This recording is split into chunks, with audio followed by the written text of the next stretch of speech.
Ici, la voix de l'Amérique.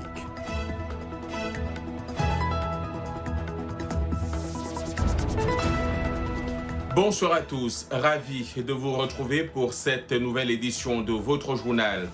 Dans l'actualité ce soir, les représentants de 194 pays membres de l'Organisation mondiale de la santé se sont virtuellement réunis ce lundi à l'occasion de leur assemblée annuelle.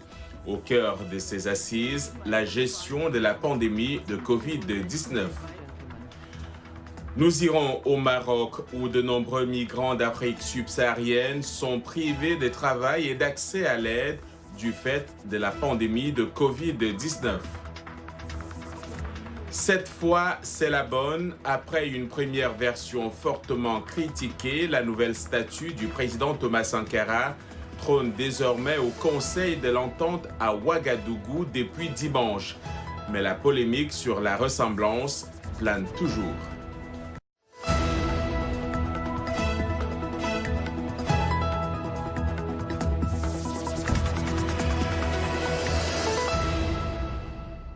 Une fois encore, bonsoir. Ouverture aujourd'hui de la 73e session annuelle de l'Organisation mondiale de la santé.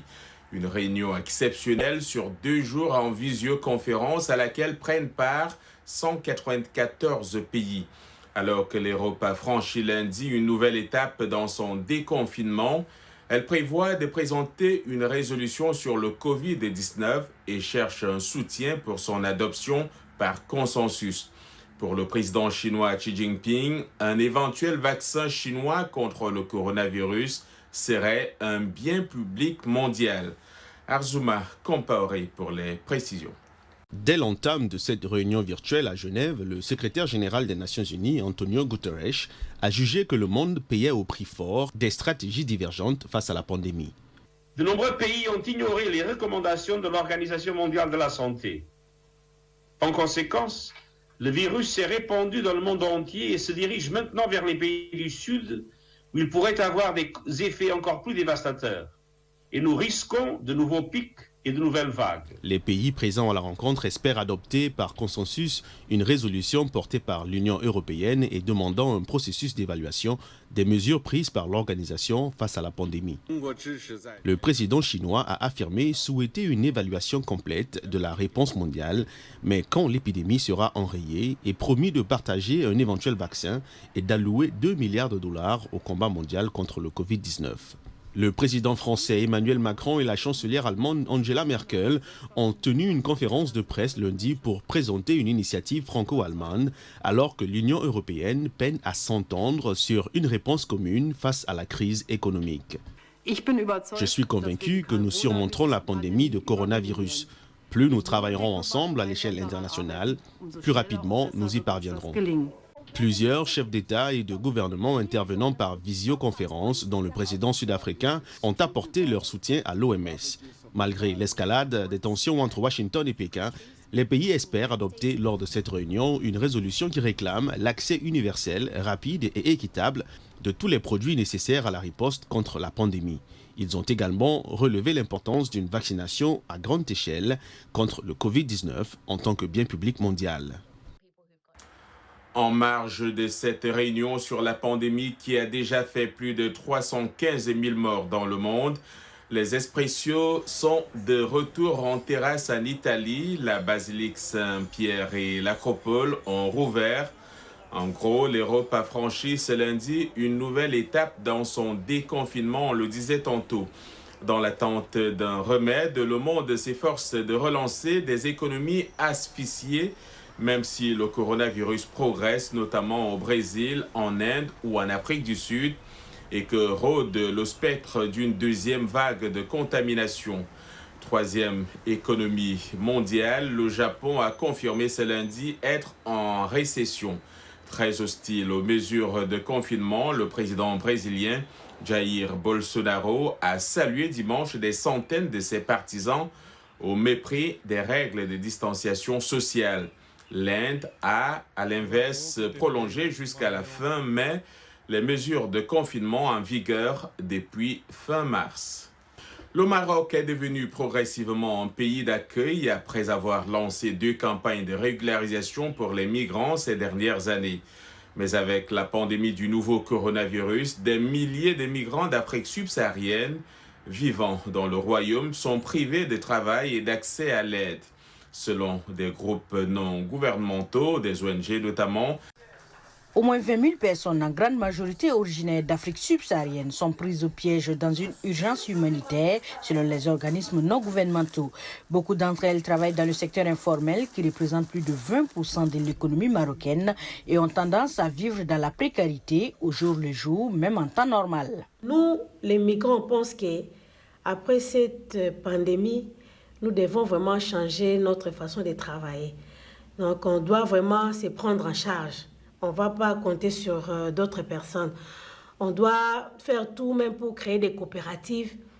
Les femmes de ménage sans contrat et les marchands ambulants sans sécurité sociale paniquent maintenant et beaucoup ne mangent pas tous les jours. Tous les paniers alimentaires qu'on est en train de distribuer aux migrants, il n'y a que du riz partout. Tu vois, il y a le riz, il y a les pâtes. Donc aujourd'hui, tu manges le riz, demain, tu manges les pâtes, après-demain, tu manges le riz, après-demain, tu manges les pâtes. Non, c'est insuffisant. Ça, c'est pas une bonne alimentation. Les fermetures de frontières et les restrictions de mouvements imposées pour combattre la pandémie ont occasionné de nombreux défis à surmonter chaque jour. L'Église catholique, quand même, nous a aidés un peu avec... actuellement, il n'y a plus rien. Il n'y a plus, donc on te donne seulement peut-être 1 kilo de riz. C'est insuffisant. On peut te donner un bon de 100 dirhams pour aller à des supermarchés pour retirer quelques frais, quelque chose pour manger. Mais c'est difficile. Selon les organismes de défense des droits humains, le Maroc a accordé une aide financière aux employés et aux travailleurs du secteur informel qui ont perdu leur emploi pendant la crise. Mais aucune mesure de ce type n'a été prise pour les migrants. Même ceux qui sont légalement dans le royaume ne bénéficient pas de l'aide accordée aux Marocains par l'État. Oumou Dakio, une habitante du quartier Red Oak à New York, est une survivante du nouveau coronavirus. Après son combat contre la maladie et plus d'1 mois de confinement, elle revient sur son calvaire dans cette interview réalisée par Arzouma Compaoré. Bonjour tout le monde, je m'appelle Oumou Dakio. Je suis une survivante du Covid-19.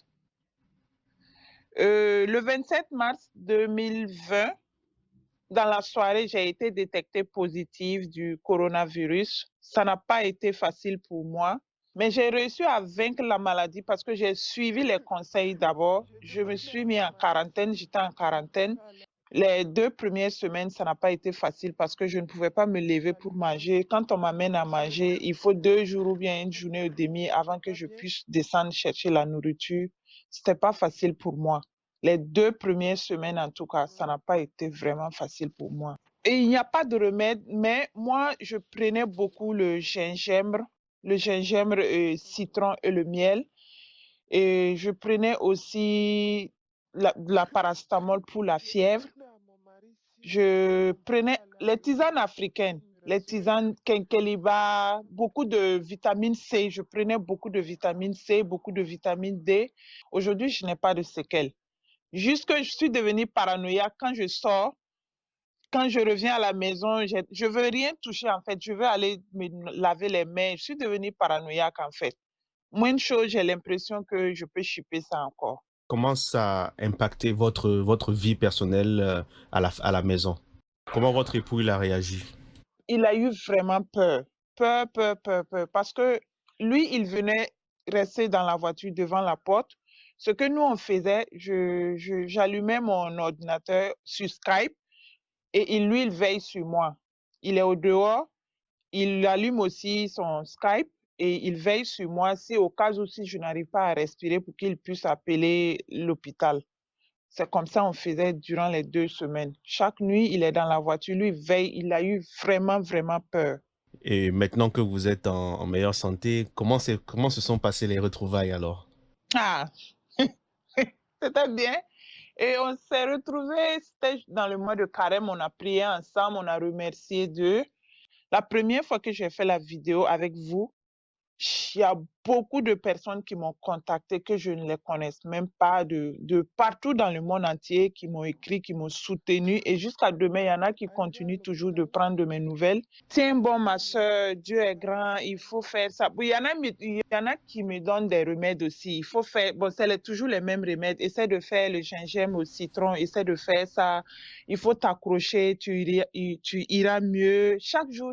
En fait, c'est ça. Les gens me réconfortaient, me donnaient la force de vivre, me redonnaient confiance en moi-même de savoir que je vais vivre. Je peux vaincre la maladie. Il y en a qui sont rentrés dans cette maladie et qui ne sont pas sortis. Et moi, si j'ai eu cette chance, je ne peux que rendre grâce à Dieu. Je ne finirai jamais de rendre grâce à mon Dieu de m'avoir donné le souffle de vie encore. Les électeurs béninois se sont rendus aux urnes dimanche pour élire leurs conseillers municipaux, un scrutin terni par les risques de contagion du nouveau coronavirus et les appels au boycott de plusieurs partis d'opposition. Lors d'un point de presse, la plateforme des organisations de la société civile n'a noté aucun incident majeur sur le territoire. Et selon plusieurs observateurs, le taux de participation reste moyen sur l'ensemble du pays après dépouillement des bulletins dans plusieurs bureaux de vote. Les résultats définitifs ne sont pas attendus avant une semaine. Au Burkina Faso donc, après une première tentative l'année dernière, la statue du président Thomas Sankara trône désormais au Conseil de l'Entente à Ouagadougou depuis ce dimanche. La première version avait été vertement et fortement critiquée et le comité international chargé de la réalisation du projet avait été obligé de demander à l'artiste de reprendre l'œuvre. Cette fois-ci, si la nouvelle statue semble acceptée par beaucoup, elle ne met pas fin à la polémique sur la ressemblance. Des témoignages recueillis à Ouagadougou par notre correspondant sur place, Lamine Traoré. Au-delà de toute œuvre humaine qui n'est pas, qu'on peut dire, je dirais que toute œuvre humaine n'est pas parfaite, mais déjà ce que nous, la famille, nous saluons, c'est déjà l'engagement, c'est déjà le courage, l'honnêteté, c'est ce que nous saluons d'abord. Un point personnel, franchement, je suis ému de l'œuvre, en tout cas de tous les efforts acquis à l'œuvre. Vraiment, je dis bravo à toute l'équipe qui a confectionné l'œuvre. Vraiment, il faut des exemples comme ça pour que nous puissions, vous voyez, bâtir le Faso. Au début, ça ne ressemblait pas à Sankara, mais actuellement, j'ai vu l'image de plusieurs côtés et je salue l'œuvre et toute l'équipe et le travail qu'ils ont abattu derrière pour pouvoir donner ce résultat-là actuellement. On est très fiers. Le sentiment de fierté, de dignité, d'intégrité et de sociabilité. Parce que Sankara, c'était un homme intègre. Il incarnait toutes ces valeurs, en tout cas cathédrales. Ce sont ces sentiments qui m'animent. Et cette fois-ci, je pense que c'est la bonne. Ouais, et tout le monde est content parce que vraiment, ça ressemble vraiment à Sankara. Voilà. Et on est vraiment content de le voir Sankara pour plus d'une fois. En tout cas, on est content de le revoir encore. Et ça nous donne des sentiments de fierté, de dignité, comme ce que je l'ai dit auparavant, sincèrement. Parce que son histoire elle sera vraiment gravée dans nos mémoires. Sur ces cendres, dans cette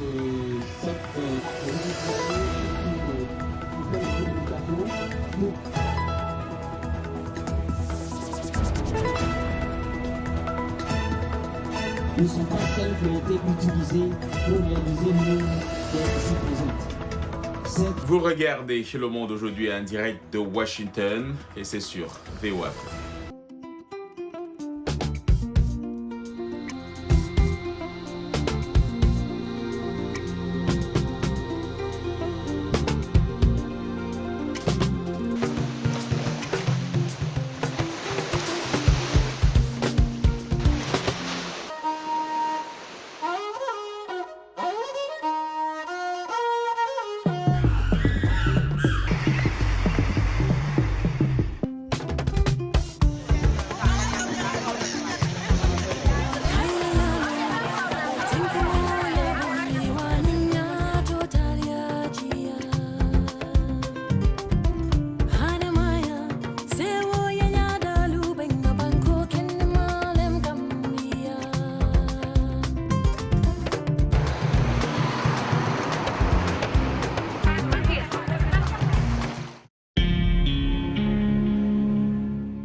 Merci de nous rejoindre pour cette seconde partie du Monde aujourd'hui. John Lydon, de retour avec vous. Dans le cadre de notre série quotidienne À quand la reprise, nous allons aujourd'hui au Cameroun pour faire la connaissance d'Ayanma Théodore Pépin. Il est directeur général d'ATP Koto, un garage situé au quartier Fouda à Yaoundé. Il nous explique comment la crise du Covid a affecté ses activités et comment il a pu s'adapter à de nouvelles réalités. Suivons.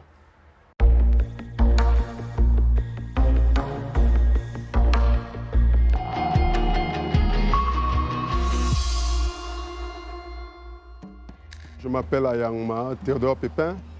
Je suis le directeur général du groupe ATP Koto.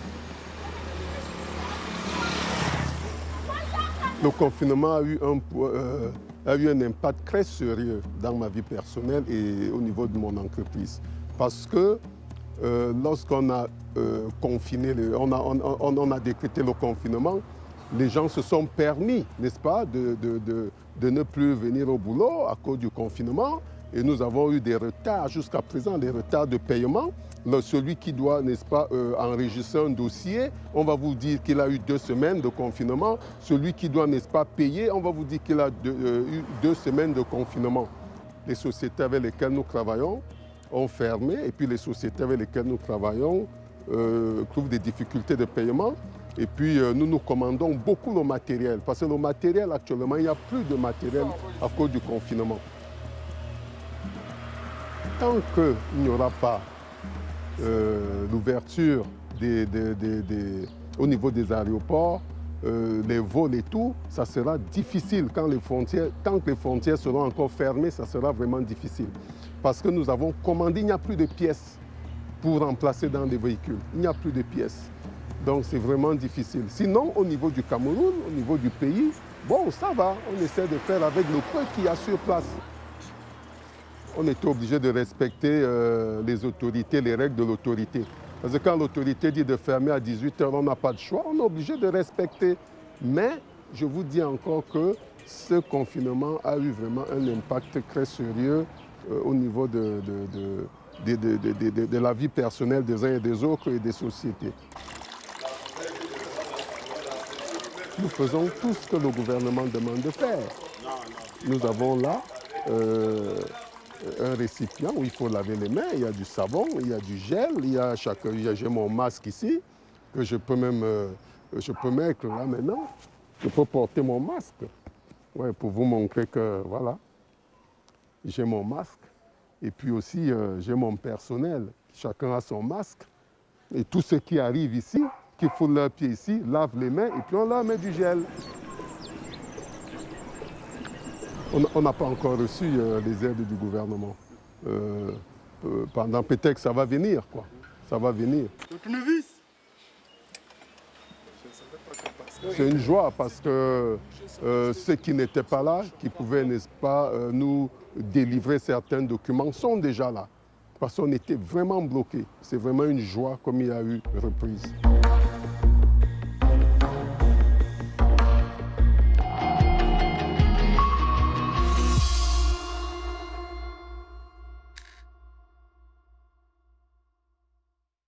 Comme chaque lundi, c'est l'heure de vous proposer notre rubrique Afrotech et c'est avec Arzouma Compaoré. Bonsoir Arzouma. Alors, qu'est-ce que vous nous proposez cette semaine? Bonsoir à toutes et à tous. Bienvenue dans cette nouvelle édition de Afrotech. Aujourd'hui, nous allons à Moscou, en Russie, pour découvrir 2 jeunes étudiants africains qui se sont lancés dans l'intelligence artificielle. Alors, je vais retrouver Bonaventure Dossou et Chris Emezue. Chris, que pouvez-vous nous dire sur votre expérience en Russie en tant qu'étudiant et en intelligence artificielle? Y avez-vous trouvé d'autres Africains partageant les mêmes intérêts pour l'IA?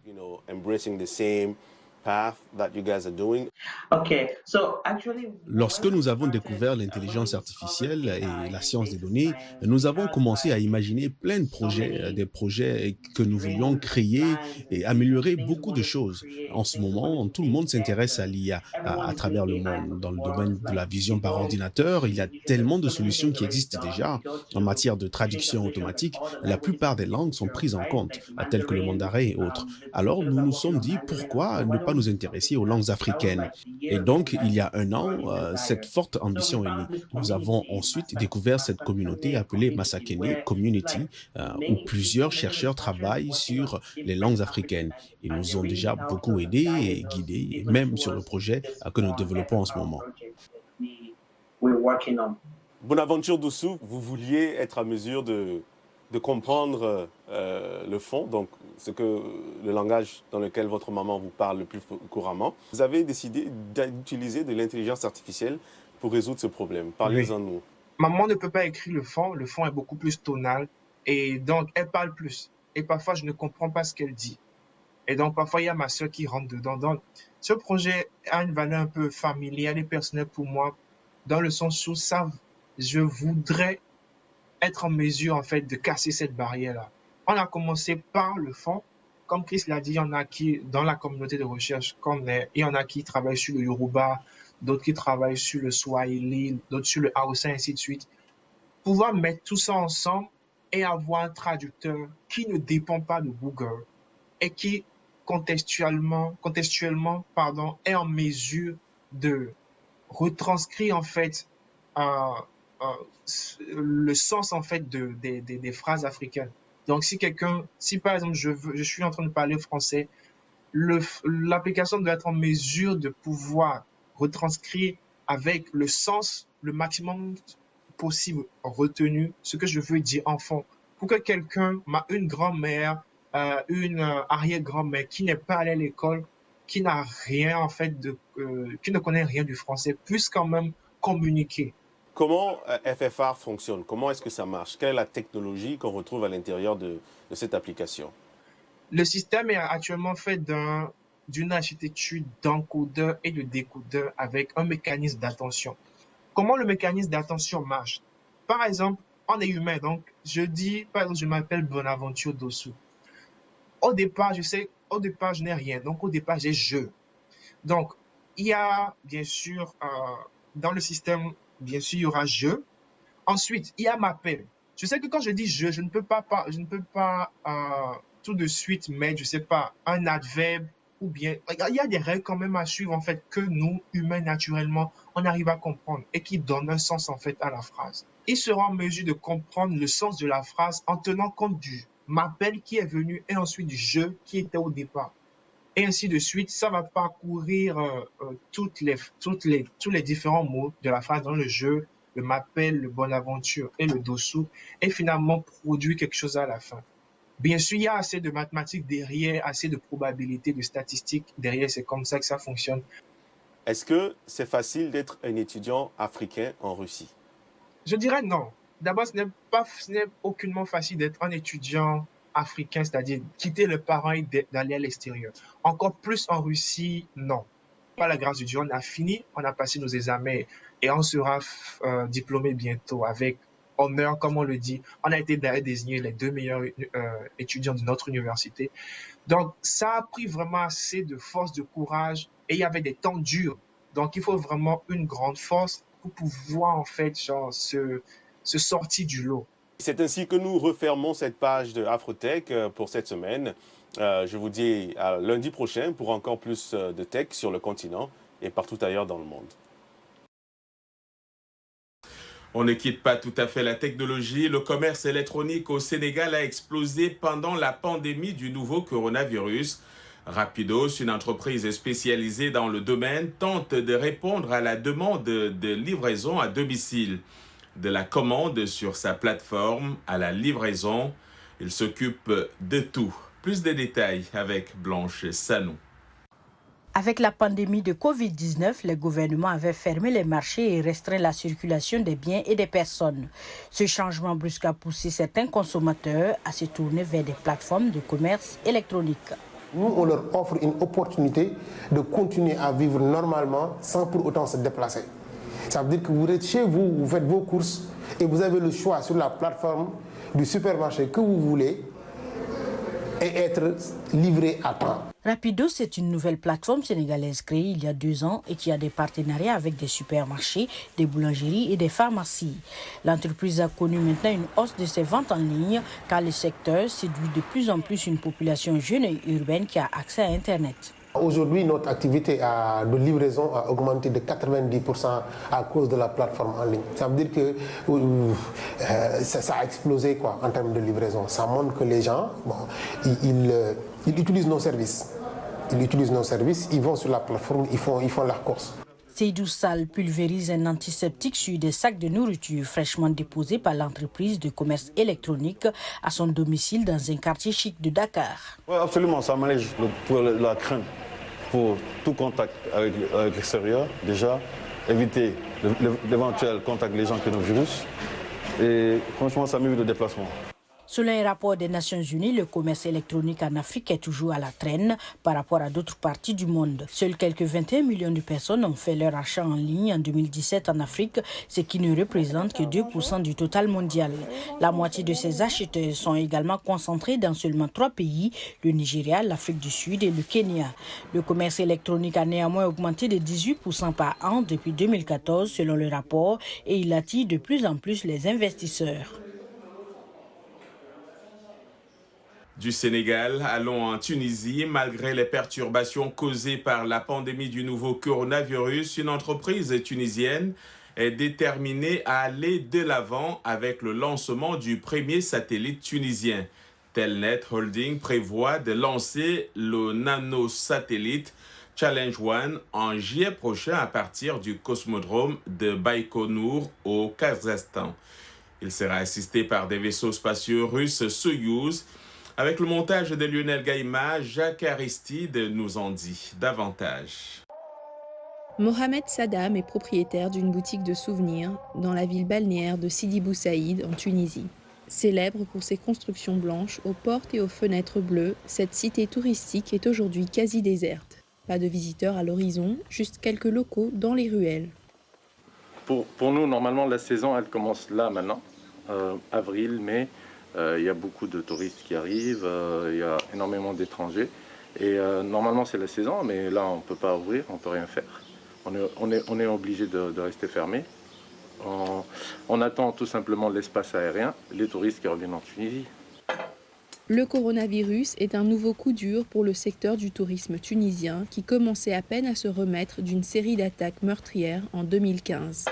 Là, pour moi, au jour d'aujourd'hui, l'année 2020 est foutue pour nous parce que les touristes ne vont pas revenir du jour au lendemain suite au Covid-19. Donc on est obligé d'attendre. Mohamed explique que le tourisme tunisien est très dépendant des voyageurs européens et américains. Il estime que tant que les frontières ne seront pas rouvertes, la situation risque de ne pas s'améliorer pour les commerçants tunisiens. Mais il espère que les scientifiques feront bientôt des progrès dans la recherche d'un vaccin contre le nouveau coronavirus. Ici en Tunisie, aujourd'hui, on dépend du résultat des chercheurs s'ils vont nous trouver vraiment un remède pour le Covid-19, tout simplement. Donc si ça va être réglé, je pense que tous les espaces aériens vont être ouverts, il y aura plus de monde qui va revenir en Tunisie et la vie reviendra. La vie reviendra à la normale, tel est le souhait de Mohamed et de milliers de commerçants tunisiens. Le ministre de la Santé a appelé la population à rester vigilante après l'assouplissement des mesures de confinement.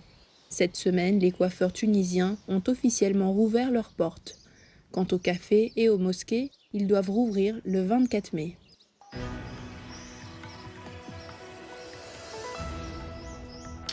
Et c'est la fin de ce journal. Merci pour votre fidélité à VOA Afrique. Portez-vous bien, protégez-vous et passez une excellente soirée.